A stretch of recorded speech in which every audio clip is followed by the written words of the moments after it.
여러분 안녕하십니까? 통합문화포럼의 사회를 맡은 저는 아나운서 윤태정입니다. 여러분 반갑습니다. 안녕하세요. 네, 반갑습니다. 저희 통합문화포럼은 남북한과 관련된 문화예술, 남북한 평화, 대중문화 등 각 분야별 주제에 맞춰서 남북 주민이 서로를 이해하고 이를 토대로 오해와 편견을 해소해서 바람직한 통합문화를 형성하기 위해서 준비되고 있습니다. 오늘은요, 좀 재미있는 주제를 좀 준비해 왔어요. 남북한 젊은 세대의 생각과 의견을 나누면서 남북한 대중음악에 대해 알아보는 시간 여러분들 기대하셔도 좋을 것 같습니다. 오늘 함께 얘기 나눠주실 분들을 먼저 소개해드리는 시간을 갖도록 하겠습니다. 먼저 한국예술종합학교 음악원에서 많은 인재들을 가르치고 계시죠. 우리 민경찬 교수님을 모셨습니다. 박수로 환영해 주실까요? 네, 교수님 반갑습니다. 어서 오세요. 네, 반갑습니다. 한국예술종합학교 음악원의 민경찬이라고 합니다. 반갑습니다. 네, 교수님 환영합니다. 어서 오십시오. 반갑습니다. 네. 다음은 경인교육대학교에서 학생들을 가르치고 계시는 우리 배인교 교수님 모셨습니다. 박수로 환영해 주실까요? 네. 안녕하세요. 경인교육대학교 한국공연예술연구소에서 근무하고 있는 배인교입니다. 반갑습니다. 네, 네, 반갑습니다. 환영합니다. 어서 오십시오. 네. 다음은 동국대학교에서 북한 음악 연구가로 연구 활동에 매진하고 계신 우리 하승희 박사님 소개하겠습니다. 네. 안녕하세요. 동국대학교 하승희라고 합니다. 반갑습니다. 네, 반갑습니다. 어서 오세요. 네, 다음은 북한에서 태어나셔서 남한에 오신 후에 연극 배우로 활동하시면서 연기와 노래에 아주 뛰어난 조예를 갖고 계신 우리 김봄희님 자리하셨습니다. 환영합니다. 어서 오세요. 네, 반갑습니다. 네. 네, 안녕하세요. 연극 배우 김보미입니다. 만나 뵙게 돼서 정말 반갑습니다. 네, 반갑습니다. 어서 오세요. 반갑습니다. 네, 다음은 두 분의 젊은 대학생을 소개할까 합니다. 오늘 젊은 세대를 대변해서 많은 이야기를 나눠줄 분 두 분을 함께 소개할게요. 우리 허혜정님, 이경주님이에요. 두 분 환영합니다. 어서 오세요. 네, 우리 허혜정님부터 인사 좀 해주세요. 네, 안녕하세요. 숭실대 허혜정입니다. 반갑습니다. 반갑습니다. 반갑습니다. 네, 안녕하십니까. 건국대학교 학생 이경준입니다. 반갑습니다. 반갑습니다. 반갑습니다. 자, 이렇게 6분을 모시고 특별한 시간을 좀 가져보도록 하겠습니다. 남북한 젊은 세대와 대중음악에 대해서 오늘 얘기를 나눠볼까 하는데요. 북한은 전통음악의 경우 전통적인 것을 선별적으로 수용하면서 또 계승하면서 새로운 변화를 추구하는 것으로 알고 있습니다.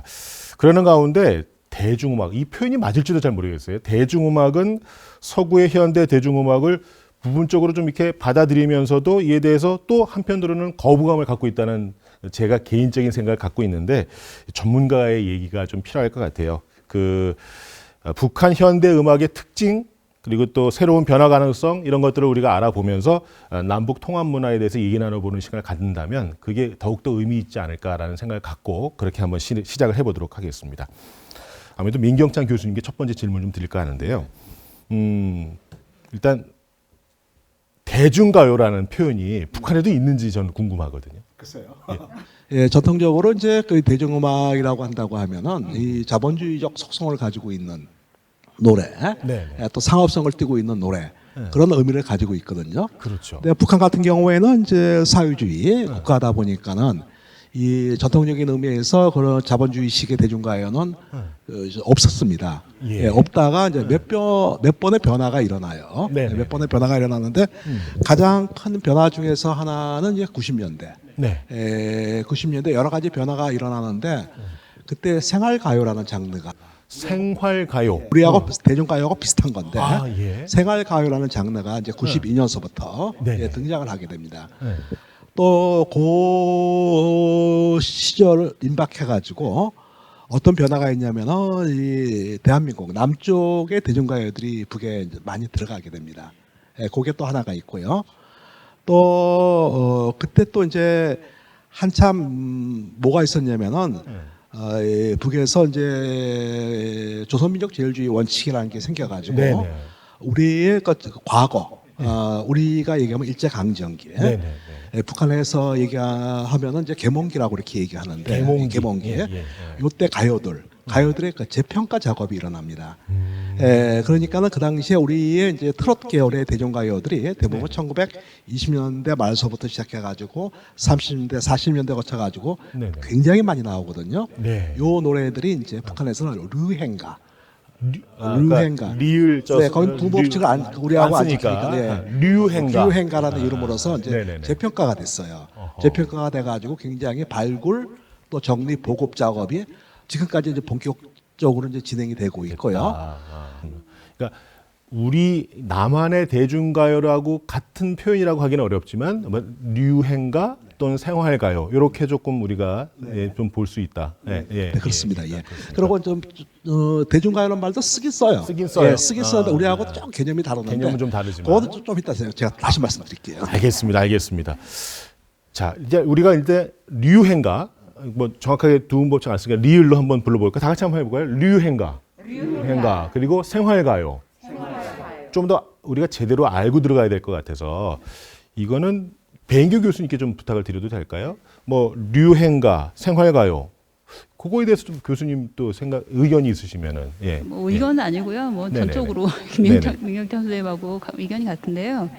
이제 북한은 기본적으로 인민공화국이잖아요. 그렇죠. 그러니까 인민을 대상으로 한 음악 작업이 일차적인 작업이 셈이에요. 예. 우리가 국민인 것처럼 그쪽은 인민인 거죠. 네네. 우리가 국민들을 위한 가요가 있는 것처럼 거기에도 인민을 위한 가요가 있는데 그 인민을 대중이라는 말, 그러니까 피플이라는 말로 좀 대체해 보면 뭐 대중가요가 있게 되고 대중이 좋아하는 가요가 많이 폭넓게 펼쳐지면 이제 유행이 되는 거죠. 그래서 이제 유행가가 되는데 북한에서는 그 유행하는 것을 인민성이 있는 경우 유행한다고 생각해요. 그러니까 사람들이 좋아하는 거죠. 좋아하는 요소들이 있으면 사람들이 그걸 굉장히 흡족하게 받아들이고 그런 흡족한 점을 찾아서 창작을 해야 되고 그렇게 해서 보급이 된 노래를 명곡. 예. 우리말 그대로 명곡. 네. 명곡이라고 해서 그 명곡을 많이 만들어야 된다. 그래서 인민들이 좋아하는 인민들의 생활을 담은 그러니까 실제 모습을 담은 그런 노래들을 많이 만들어서 보급해야 된다. 근데 이제 이 유행이 우리하고 다른 게 북한은 중앙집권 체제잖아요. 북한 그러니까 계획경제니까 위에서 이렇게 몇 곡 만들어. 그럼 이렇게 촥 만드는 시스템이고 우리는 개인의 욕구에 의해서 내가 그 경험한 것을 착곡해서 만들어 부르는 개념이니까 이제 북한에서는 위에서 만들어서 퍼지게 되면 유행하고 싶지 않아도 유행이 되는 시스템이고 우리는 내가 유행하고 싶다고 해서 유행이 되는 건 아니죠. 그런 이 시장 경제의 논리가 있느냐 없느냐 그 차이가 있는 거지. 사람들이 좋아하는 그런 요소를 갖고 있으면 그게 남한에서는 유행가일 거고 북한에서는 인민가요, 군중가요, 대중가요 뭐 이렇게 다. 네, 어떤 얘기인지 알겠습니다. 예. 그러니까 노래라는 자체는 같지만 어떻게 노래가 시작되고 만들어지고 의도되고 그런 것들이 약간 차이가 있다. 하승희 박사님도 한 말씀 해주실 수 있을 것 같거든요. 교수님들께서 말씀해주신 내용 전적으로 동의합니다. 조금 추가를 해서 말씀드리자면 북한에서는 아무래도 정책 가요라던가 어떤 메시지를 전달하기 위해서 어떤 목적을 가지고 보급을 한다는 점에서 아무래도 다르다고 생각하는데요. 그 대중가요라는 것, 그러니까 앞서서 또 중복되는 말일 수 있지만 북한은 당국이 만든 이런 대중가요와 그리고 인민이 원하는 이런 대중가요, 그러니까 대중가요의 개념은 또 다르게 많이 해석하고 다양한 개념이 있겠지만 정말 북한의 숨은 싱어송라이터가 아직 빛을 발하지 못한 이런 노래들이 어딘가에 또 있지 않을까. 네, 그것이 이제 발굴이 되느냐 안 되느냐 이 부분이 좀 중요한 부분이 아닐까 싶습니다. 네, 알겠습니다, 박사님. 조금 전에 또 갑자기 싱어송라이터라고 하시니까 북한에서는 싱어송라이터가 있나? 없으니까 있다면은 아마도 또 계획돼 있는 거가 아닐까. 예, 교수님, 민경 교수님께 마이크. 제가 조금 저 유행가에 대해서 보충 설명을 좀 드릴게요. 예. 지금 우리 두 분 선생님께서 이제 말씀해 주신 그 유행가의 개념은 광해 유행가의 개념. 또 우리식으로 얘기하면 대중가요의 그 개념으로서 좀 설명을 해 주셨고요. 북한에서 아까 말씀한 류행가, 류행가라고 얘기한다고 하면은 1945년 이전의 대중가요. 이거를 이제 유행가라고 이렇게 얘기를 해요. 이전에 그러니까 우리나라의 대중가요 역사라는 것이 1920년에 개척이 됐는데요. 그때서부터 이제 45년 다시 말해가지고 분단 이전의 노래들, 분단 이전의 대중가요를 유행가라고 얘기하고요. 거기서 크게 두 가지 종류가 있습니다. 이제 한 가지 종류는 이제 요즘 트로트가 핫하잖아요. 트로트 계열의 노래. 예를 들어 가지고 이제 황성예터 또 이제 황성예터부터 시작해가지고 그다음에 눈물 젖은 두만강 그다음에 또 이제 타향살이 뭐 이런 노래들 목포의 눈물도 거기 들어가고 이런 노래들 전부 이제 유행가의 범주에 들어가고 전통적으로는 그 유행가를 좀 비판적으로 봤어요. 비판적으로 먹고 좀 억제를 한 편이었었고요. 또 다른 유행가 축의 하나는 뭐냐면은 민요풍의 노래들. 예를 들어 가지고 이제 우리는 대한팔경가라 그러는데 원래는 조선팔경가라는 노래인데 그 민요 스타일의 노래, 뭐 처녀총각이라든가 이런 것은 신민요풍의 노래. 이걸 두 가지를 이제 유행가라고 하면서 트로트풍은 억제를 하고 신민요풍은 권장을 했습니다. 그러다가 이제 90년대 들어와가지고 대대적으로 이제 이 발굴 작업을 하면서 지금은 뭐 굉장히 북한에서도 핫합니다. 핫해가지고 어떻게 보게 되면 이제 이 트로트도 북한에서 큰 장르로서 유행가라는 이름으로서 지금 이제 다시 유행을 하고 있다고 이렇게 이제 말씀드릴 수 있을 겁니다. 그 말씀을 듣고 나니까 이게 1945년 전에 이었던 그리고 아까 말씀하신 생활가요는 또 어떻게 구분이 되는지 듣고 인민들이 일상생활에서 느끼는 예를 들어 가지고 결혼이라든가 생일이라든가 또 이제 뭐 여러 가지 축하하는 있지 그런 생활 감정을 반영한 노래. 그게 생활가요다.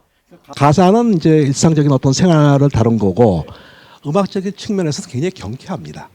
굉장히 경쾌하고 굉장히 이제 이게 이제 다양하고 또 그래요. 또 부르기도 쉽고 우리 대중가요처럼 금방 대중들이 따라 할 수도 있고 그러다 보니까 이것이 생활가요가 하나의 여러 노래의 장르 중 하나로 등장을 했는데 지금 대중가요가 생활가요가 거의 북한 음악의 주류가 됐다고 해도 과언이 아닐 정도로 굉장히 인기가 높습니다. 배인규 교수님께 마이크는 좀 넘겨주시겠어요? 배인규 교수님, 그냥 제가 얼핏 드는 생각인데 남한의 대중가요하고 좀 그래도 맥락을 같이 하고 비슷하다는 걸 생활가요라고 볼 수 있을까요? 그것도 그렇게 국한 짓기가 좀 어렵나요? 네. 이제 대부분 북한의 노래들이 그 생활가요 나오기 전에는 정책가요들이 정책가요, 어떤 의도를 갖고 있는 정책가요. 대표적으로 우리로 치면은 새마을운동 노래 있잖아. 그게 이제 그게 이제 정책가요.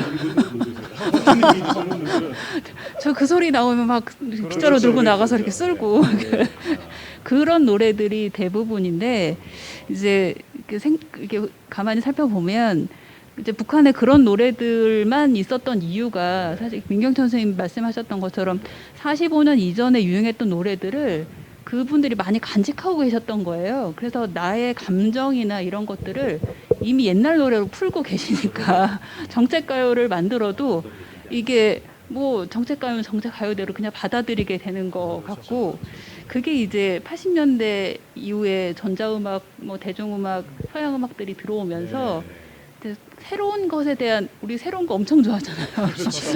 새로운 것을 받아들이기 시작하면서 옛날 노래 말고 새로운 노래를 만들어서 보급해야 되겠다라는 의지들이 만들어졌고 그러면서 90년대에 생활가요들이 만들어져서 많이 불리고 뭐 대표적으로 휘파람 이런 거 전혜영이 불렀던 휘파람이라든지 휘파람은 그거는 생활가요인가요? 아니면 류행가라고 할 수 있는가요? 그건 그 90년대니까 생활가요로 볼 수 있는 거죠. 그렇게 딱 구분이 되니까 딱 와닿습니다. 뭐 생활가요라든지 아니면은 그 북한 그 리설주 씨가 부르셨던 은하수였을 때 부르셨던 뭐 아직은 말 못해 뭐 이런 거라든지 그러니까 사랑하는 남자가 있는데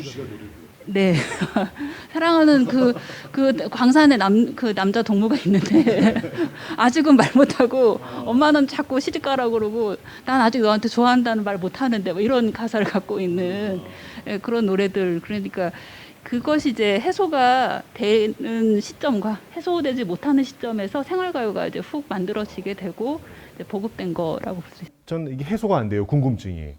혹시 아시는 노래가 좀 있으시면 좀 이렇게 구분해서 좀 조금씩만 불러주시면 정말 도움이 될 것 같아요. 일단 박수 한번 파. 예. 혹시 가능하세요?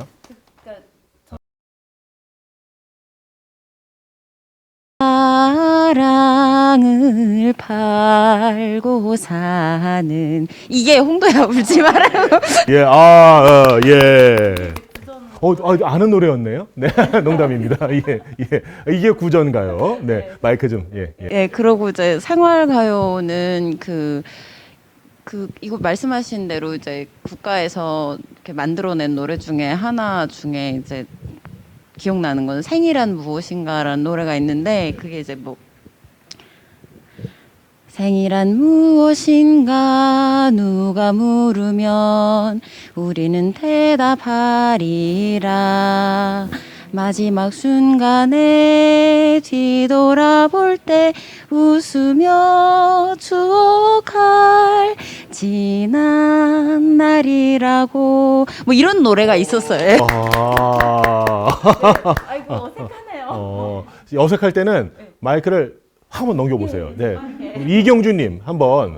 네, 왜냐면 네네 혹시. 네, 저도 그래서 그 앞서 말씀하신 교수님께서 말씀하신 그 생활가요랑 구전가요. 아까 또 교수님께서 말씀하신 그 대중가요라고 하셨는데 저희 고등학교 때 그 선생님들이 가르쳐 주시기는 그 45년도 이전의 노래를 계몽기 가요라고 또 네, 그때 계몽주의 사상이 있을 때라서 그때 가요들을 계몽기 가요라고도 칭했었거든요. 그래서 이제 황성애터 이런 노래도 저도 알고 있습니다.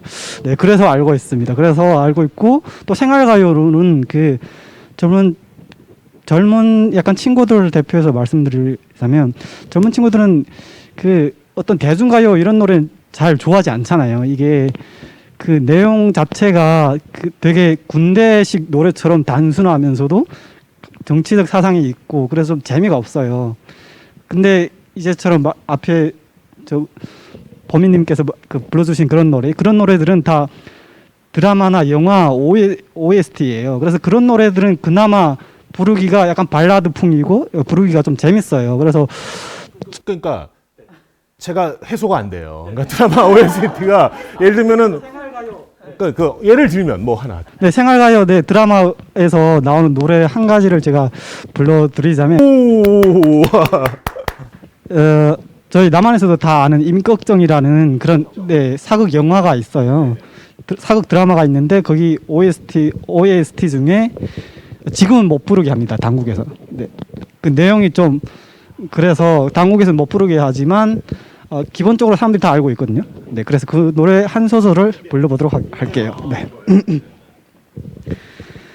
구천에 사무쳤네 백성들의 원한 소리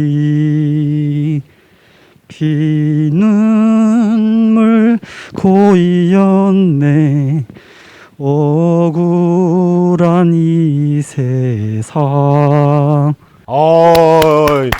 야 무슨 뮤지컬 배우 같으세요. 혹시 황성예터 혹시 곡을 한 소절만 불러보겠습니다. 첫 가사가 기억이 나는 게 황성예터의 밤이 되니 월색만 고요. 아니 갑자기 이게 채워지기 시작하니까 저도 많이 막 음감이 살아나면서 자 좋습니다. 박수 주세요. 우리 허혜정님께 박수 마이크 좀 줘보세요. 자 남한의 대학생으로서 가만히 있을 수 없잖아요. 혹시 요즘 최근 들어서 좀 이렇게 귀에 자주 꼽힌 노래 같은 거 있으세요? 요즘 노래는 제가 자꾸 예전 거를 추억하듯이 싸이월드 노래를 자꾸 듣고 있거든요. 근데 이렇게 제가 음치여서 듣기만 하고 부르지는 잘 못합니다. 근데 제가 어릴 때 들었던 기억나는 노래가 있는데 그게 그 찔레꽃이라고 그거 한번 불러봐도 될까요? 네, 잘 못해도 한번 들어주세요. 찔레꽃 붉게 피는 남쪽 나라 내 고향 언덕 위에 초가 삼간 그립습니다. 네, 민 교수님 받아주시죠. 제가 잠깐 이게 보충 재미난 거 생각이 나가지고 좀 말씀드릴게요. 아까 좀 말씀하실 때 이제 계몽기 가요 이렇게 말씀하시는데 그걸 한번 정리를 좀 해드릴게요. 북에서 이제 아까 이제 조선민족 제일주의 원칙이 생기고 난 다음에 45년 이전의 노래를 본격적으로 이제 발굴하고 연구하고 보급하는 이 일련의 작업이 진행이 됩니다. 그래서 그 전체를 묶어가지고 계몽기 가요라 그래요. 계몽기 가요니까는 계몽기 가요는 이제 1945년 이전의 가요다. 이렇게 이제 쉽게 이해를 하시면 되고 거기에 여러 가지 장르가 있어요. 여러 가지 장르가 있는데 그 중에서 우리가 창가라고 하는 거를 북에서는 계몽가요라고 이렇게 얘기를 합니다. 전체는 계몽기 가요고 우리가 창가라고 하는 것은 계몽가요. 그다음에 우리 동요. 우리가 동요에 해당이 되는 것은 북에서도 동요 또는 아동가요라고 이렇게 얘기를 하고요. 또 우리가 이제 그 신민요는 북에서도 그렇게 또 똑같이 신민요라고 그래요. 그다음에 우리 이제 예술 가곡이 그 당시 20년대 30년대 개척이 됐거든요. 북에서는 예술 가곡이라는 표현을 안 하고 예술 가요 또는 서정 가요라고 그러고요. 마지막으로 이제 계몽기 가요 중에서 대중 가요를 유행가라고.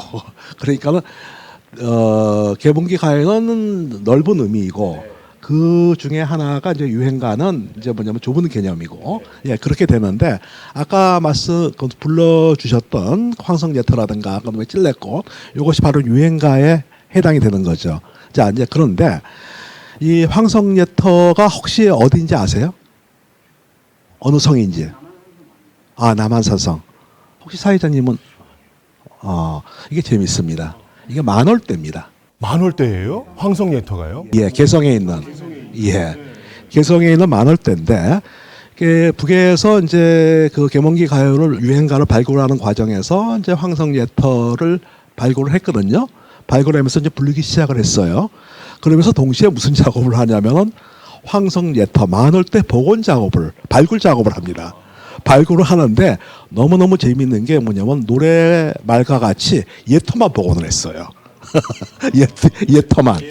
예. 황성예터. 황망한 성이라는 뜻이거든요. 이제 고려의 만월대가 다 폐허가 됐다. 이거를 이제 뭐냐면 일제강점기 때 조선의 그런 어떤 폐허를 부를 수가 없기 때문에 그거를 이제 고려라든가 신라의 망국의 서름을 고려의 망국의 서름 또 신라의 망국의 서름을 빗대어 가지고 이제 노래를 만들었는데 백성들은 이제 뭐냐면 그렇게 부르진 않았죠. 우리 조선이 망했다는 망국의 서름으로서 그걸 이제 불렀죠. 됐습니다. 아유 좋은 말씀 고맙습니다. 그런 재미있는 사례가 있었네요. 자 제가 좀 이렇게 쭉 얘기를 듣다 보니까 일단 우리가 류행가 또는 명곡 생활가요라는 얘기를 들었고 감사하게도 조금씩 더 불러주셔서 훨씬 더 이제 알아가는 느낌이 확실히 들거든요.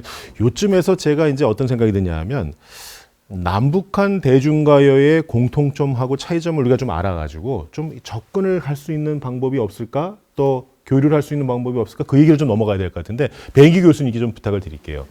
교수님, 굳이 차이점을 구분해서 얘기할 필요는 없을 것 같고 그냥 편안하게 저희가 우리 보시는 분들께서 이해하시기 쉽게 남과 북의 공통점, 차이점 이렇게 조금 살짝 쉽게 좀 풀이해 주실 수 있을까요? 좀 너무 어려운 부탁입니까? 네네.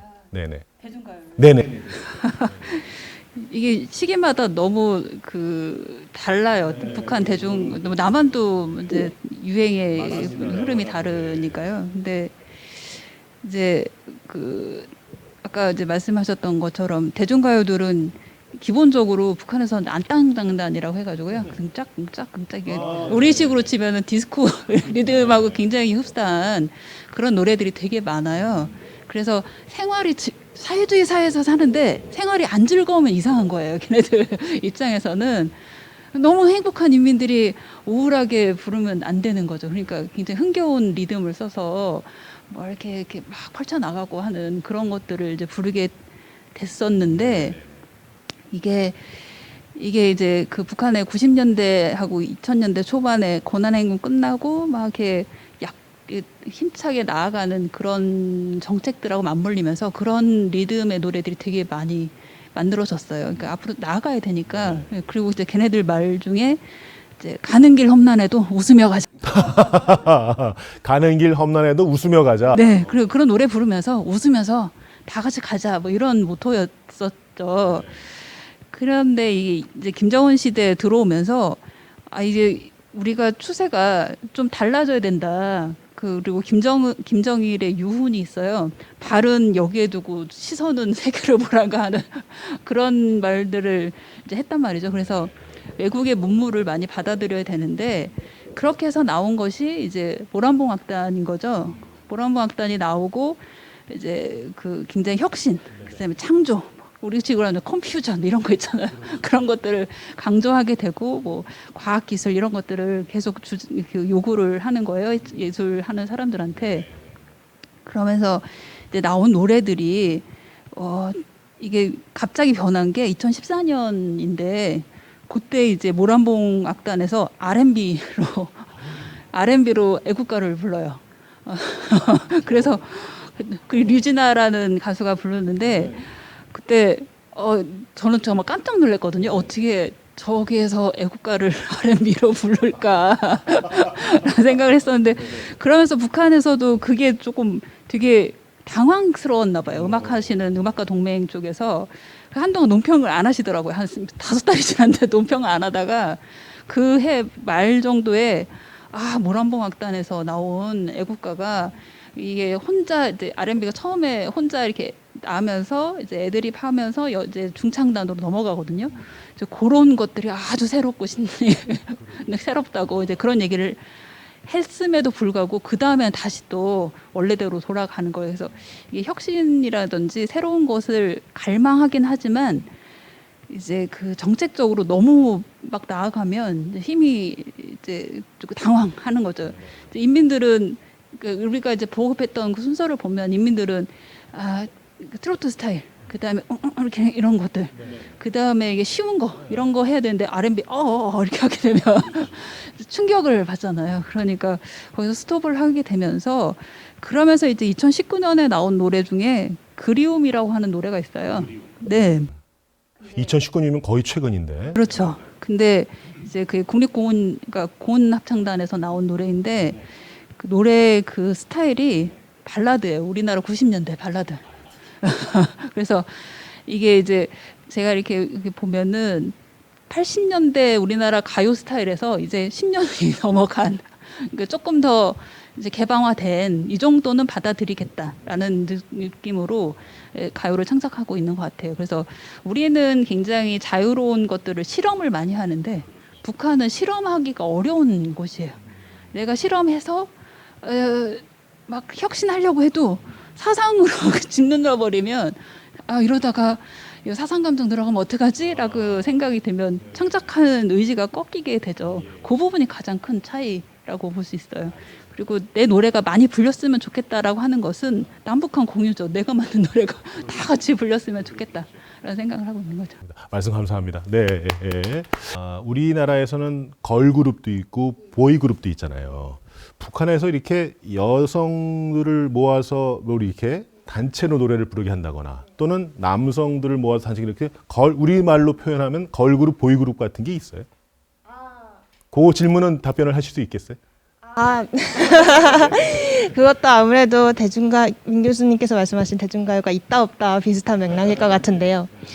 백 교수님께서 또 말씀해 주셨지만 모란봉 악단, 지금은 이제 모란봉 전자악단이라고 이름을 그분들은 여성분들인가요? 여성입니다. 그러면 그걸 우리말로 굳이 얘기하자면 걸그룹이라고 볼 수도 있는 건가요? 그래서 걸그룹이라고 이야기가 되죠. 그래서 북한판 소녀시대, 북한판 걸그룹이라고 이야기를 하고 있지만 아무래도 걸그룹이라고 한다면 멤버의 전체가 노래랑 춤을 함께 한다는 의미에서 걸그룹인데 모란봉 전자악단의 경우는 그 악기만 담당하는 연주자가 따로 있고요. 노래와 춤을 하는 가수조가 성악조가 따로 있습니다. 그래서 전체 멤버가 노래를 부르거나 춤을 추지 않기 때문에 이렇게 말하면 이제 우리가 흔히 아는 이런 걸그룹이다라고는 또 할 수 없고, 걸그룹의 요소가 있다, 어느 정도 부분을 차용을 했다라고 정도 이야기하는 게 맞을 것 같습니다.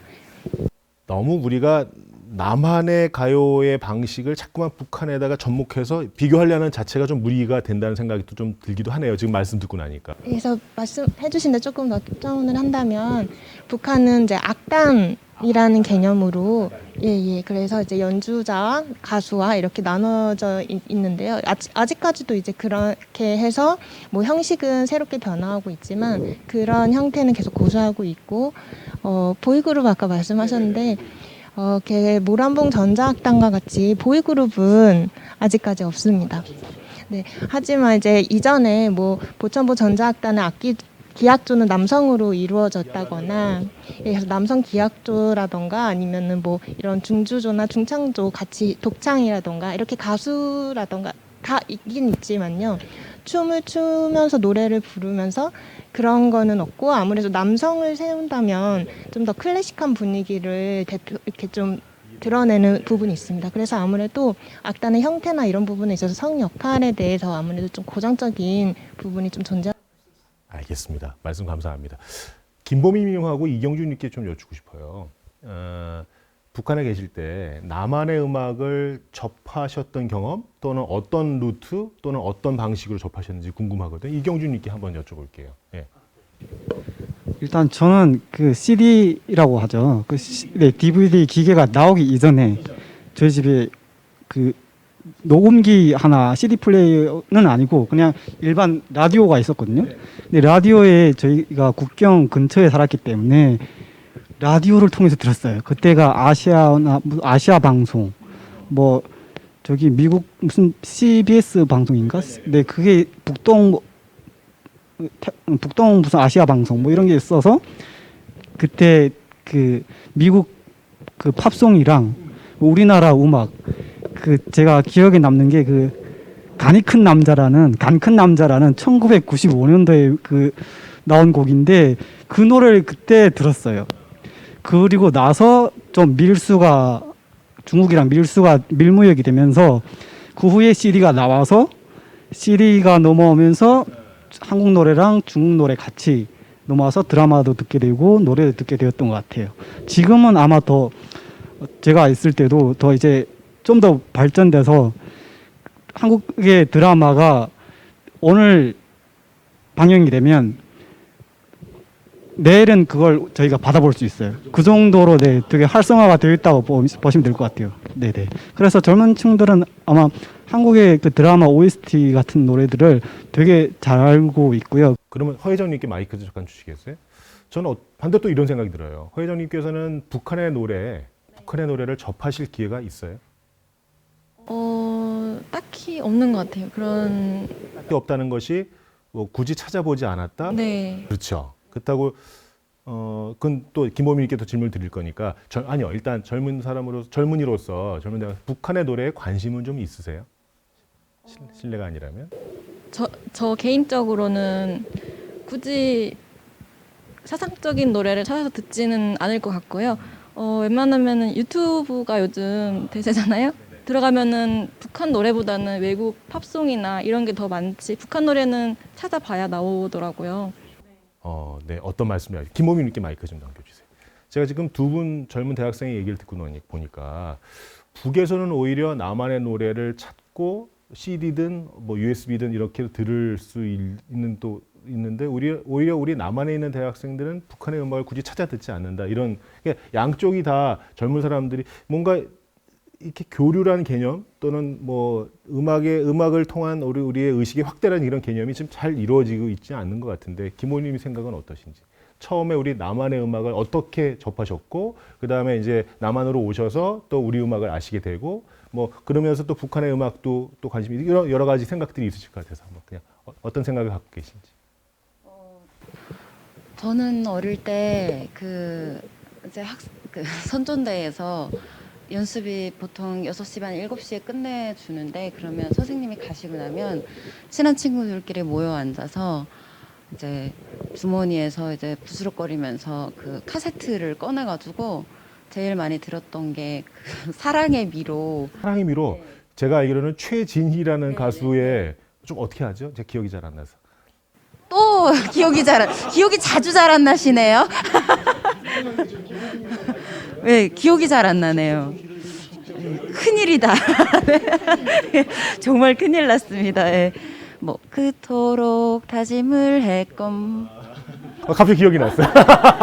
예, 고맙습니다. 예. 네, 그거를 이제 그때 당시에 그 칠보산인가 뭐 그런 악단이 있었는데 그 북한의 악단에서 남한 노래를 가져다가 가사를 바꿔서 살짝 사상적인 걸로 바꿔서 보급을 했는데 우선 곡은 그걸 통해서 알고 있었어요. 근데 이제 다시 또 이제 여기저기서 카세트를 이제 주워다가 이제 몰래 학생들끼리 듣고 하면서 그러면서 이제 원곡에 대해서 알게 되고 이제 부르다가 또 잡혀가가지고 선생님한테 혼나고. 예.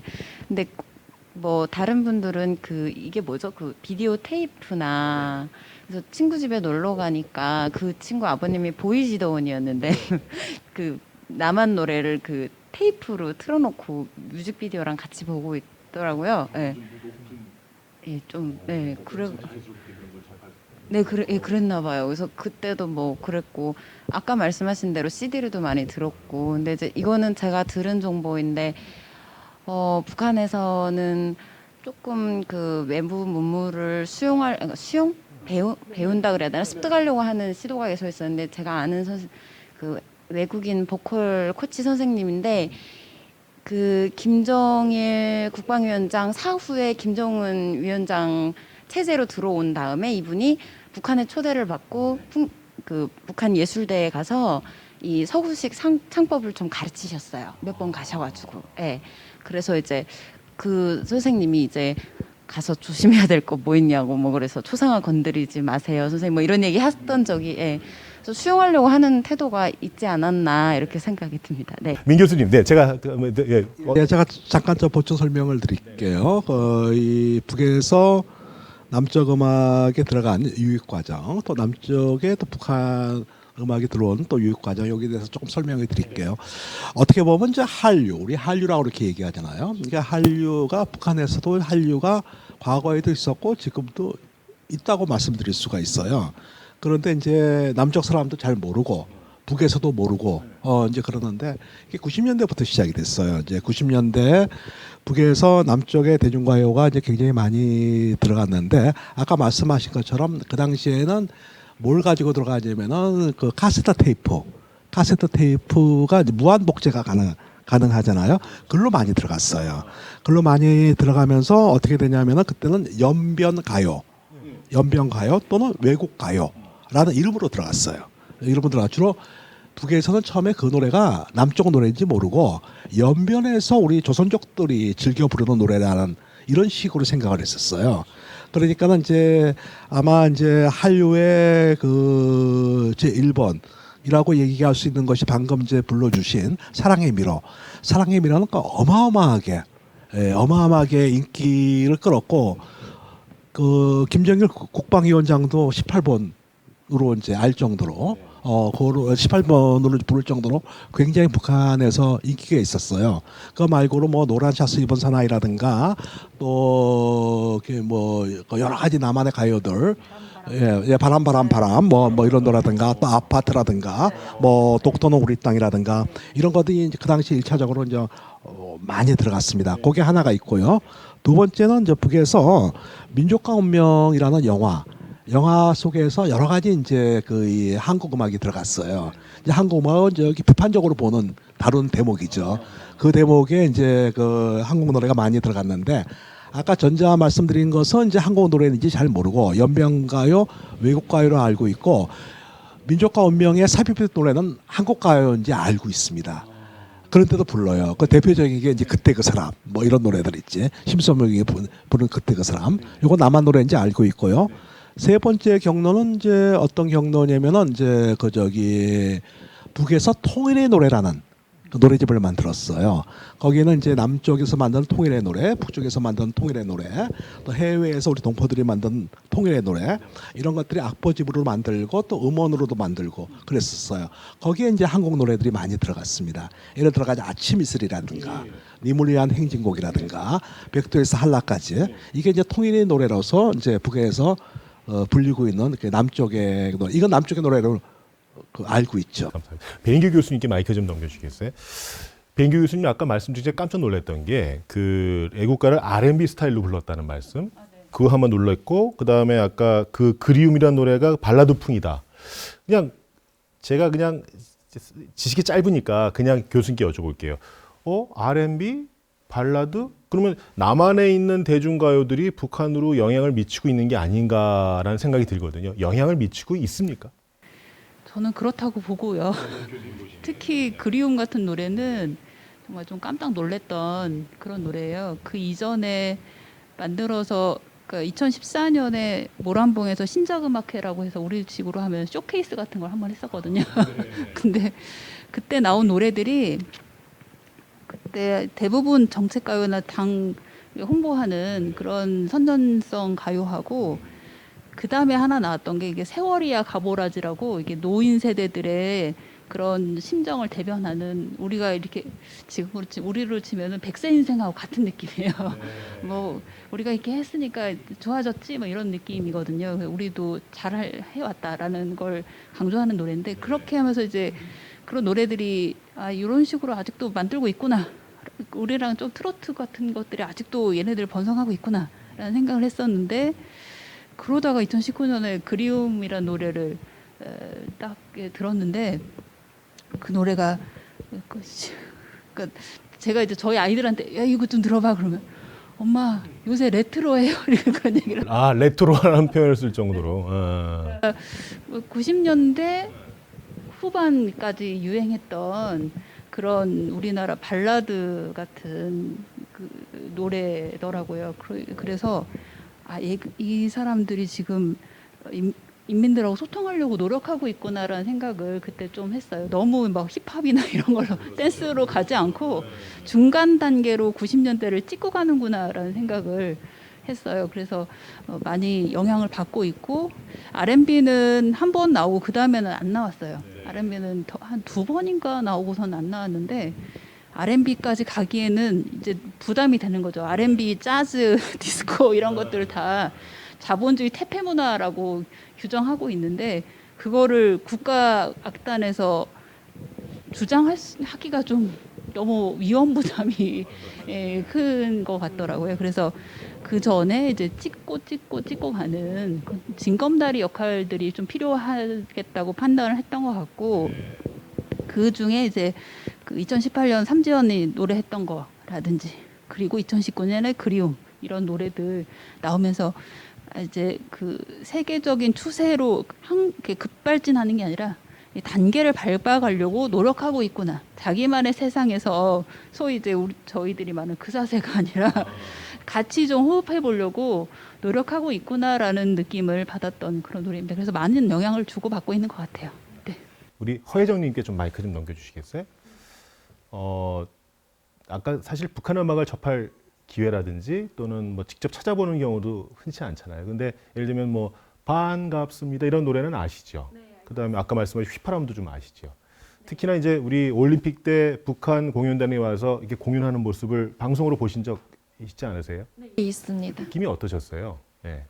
그러니까 이 노래를 듣고 나니까 북한에 이런 음악이 있다는 걸 알았을 때 남한의 대학생으로서 어떤 느낌이셨는지가 좀 궁금하거든요. 네.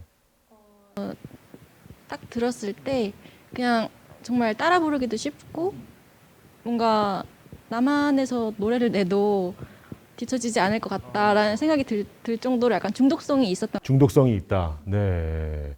지금 이 말씀 하승희 박사님 좀 지금 어쨌거나 우리가 뭐 막혀 있지만 영향을 좀 받고 있고 영향을 주고 있는 것 같은 느낌은 지금 교수님들 말씀이라든지 말씀 들어보면 느껴지거든요.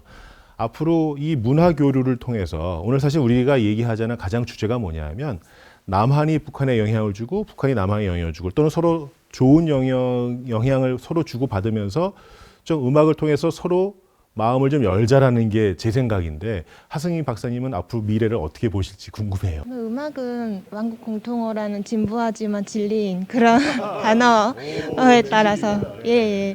저는 이제 뭐 물론 음악으로서 교류와 통합과 마음, 사람의 감정을 움직이는 데 있어서 가장 중요한 저는 이제 제가 연구하고 있는 분야이기도 하고요.